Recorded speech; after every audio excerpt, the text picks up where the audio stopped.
Hello and welcome to Defence Matters, the podcast that gives you an insight into the people who work at Defence Equipment and Support. For our second episode, we have Charlie Johnson joining us, Engineering Capacity Lead for the Ships function. I can't wait to speak to Charlie and find out more about her career to date. So sit back and enjoy this episode of Defence Matters.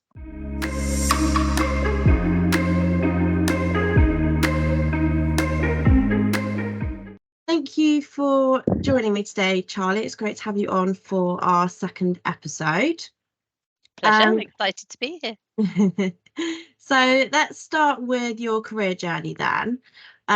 Would you be able to give us an overview of your career journey to date?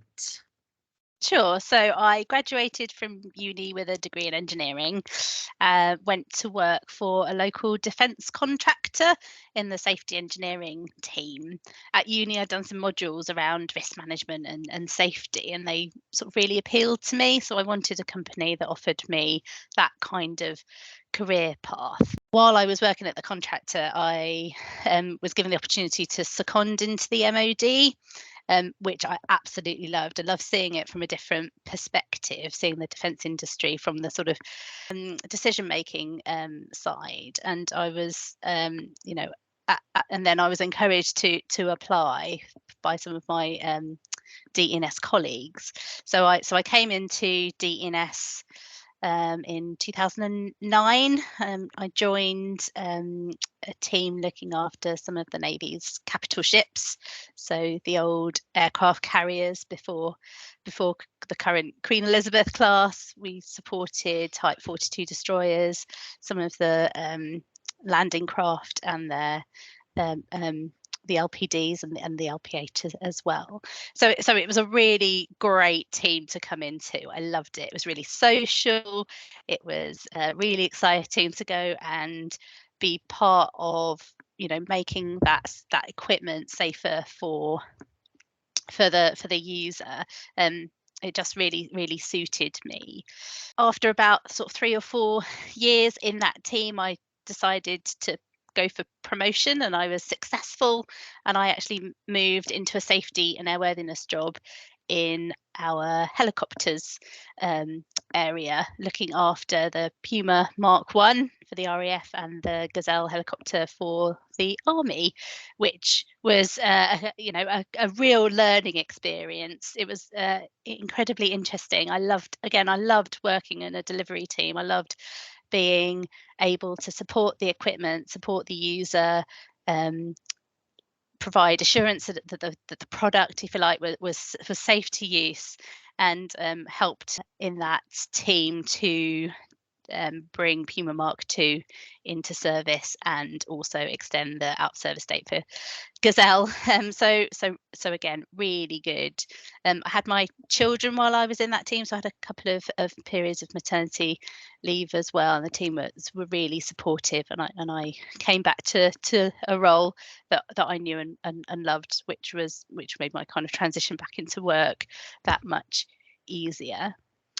From there, again, I spent probably about seven years in that team. I moved into one of our central teams called ITS, so Internal Technical Support Team, which supports all of the delivery teams in DE&S to deliver their safety outputs. I took the role as an auditor, so an independent safety auditor, providing assurance back into delivery teams that they were meeting their sort of safety obligations. Stayed there for about three and a half years, and then decided that I wanted to move back into the ships domain, and that's where I am now. I moved into a capacity lead role within the engineering function. So at the moment, my job is to help deploy, recruit, support all of the sort of 450 odd engineers that we have in our delivery teams with their career development and their personal kind of career journey, whilst also supplying engineers into the teams to satisfy the needs of our Navy customer. Which would you say your favourite role has been so far? the most fun role was probably when I joined DE&S into capital ships, because I got to go on ship. We deployed, we sailed, we did some fantastic, exciting hands-on engineering. It was really good. But my most satisfying role, and probably the one I've enjoyed the most, is the one I'm doing now.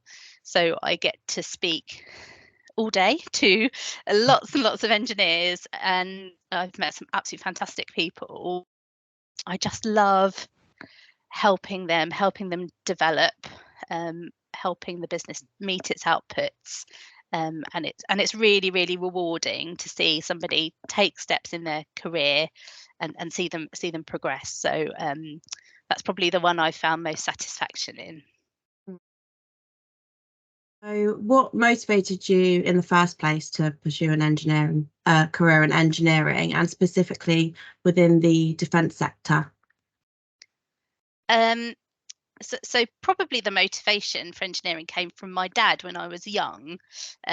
He was a plumber. He is really hands-on, and he bought me a Meccano set when I was quite small, and together we would build all sorts of kind of crazy contraptions out of Meccano, and kind of from there, my natural aptitude or leaning towards that kind of design or manufacturing, or just kind of technical slant just kind of grew. I suppose I picked defence because partially because when I graduated from uni, I didn't want to move away, and I wanted a company that was local to where I was. But as I said earlier, I wanted a career in safety, and I knew that the defence industry took safety really, really seriously. So it just seemed like a win-win, really. This podcast is brought to you by DE&S. If you're looking for a new career opportunity, visit des.mod.uk/vacancies to find out more.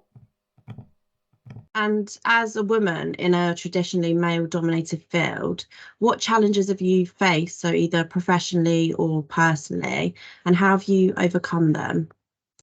So I wouldn't necessarily say I've faced challenges related to my gender, because I think every person has their own challenge to overcome. I've never felt in any meeting or in any of my career interactions that being a woman has been a particular factor in how I'm listened to, the value that people see within me. Sometimes it can be quite daunting when you're the only woman in a meeting. Our teams, our people are very inclusive, and I've never felt discriminated against or differently valued just because of my gender. In your experience, can you describe how the culture within DE&S has been supportive of you as a woman professional?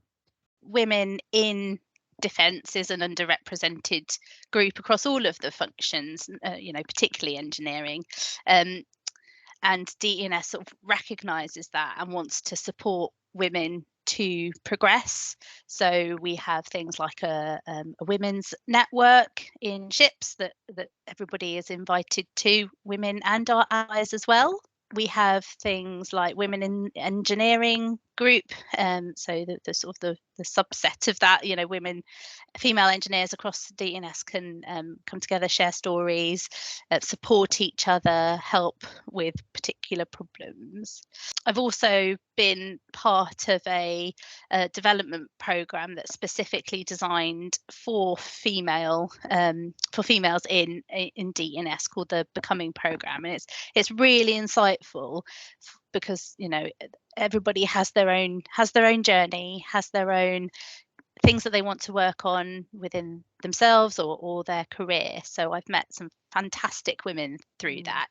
Could you tell us a bit more about the Becoming program?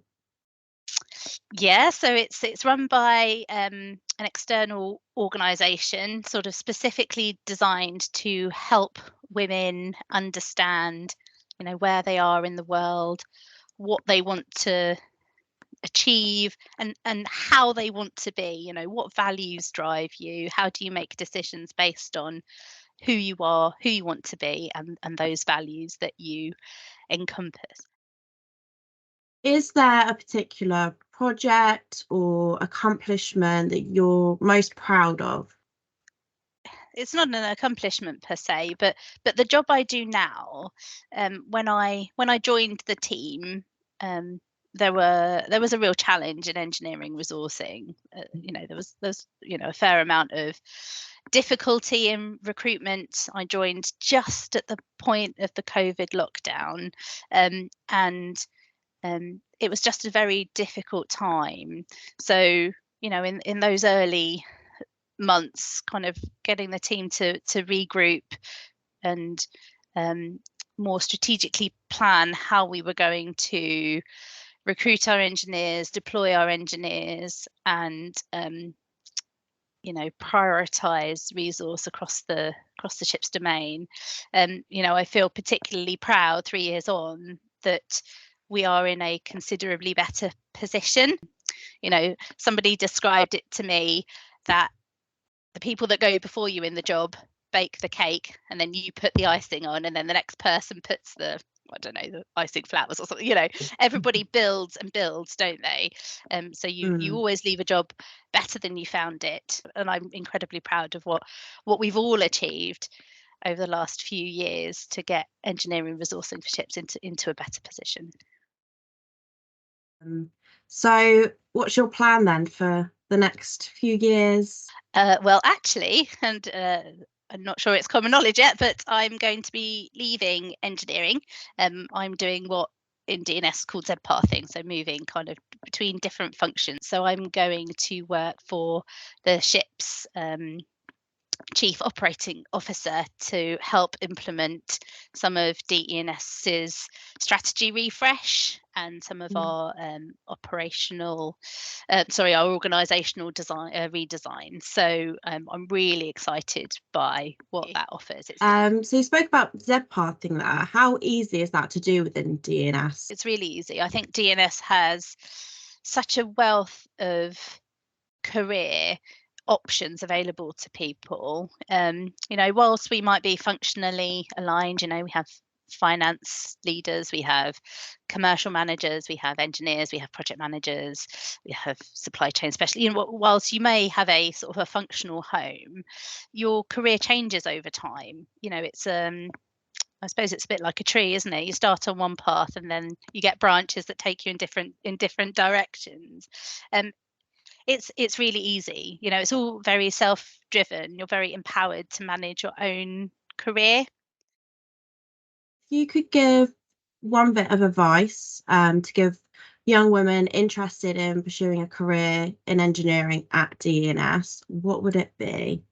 Be bold, take risks, and you are enough just as you are. You don't need to change. Just be yourself. Do your best. Ask questions. Ask loads of questions, and I think you'll succeed. Is there anything else that you'd like to add? I've always felt really, really proud to work here. I feel like I've found the company that I want to stay with my whole career. But because I know I'm trusted to deliver, I work flexibly to suit, my young family, and I just feel that it's a great company to work for. I'm really, really proud to say that I work for DE&S. That's lovely. Thank you. A big thank you again to Charlie for joining me today. If Charlie has inspired you to pursue a career at DE&S, follow the link on your screen and in the comments below to find out more. Thank you.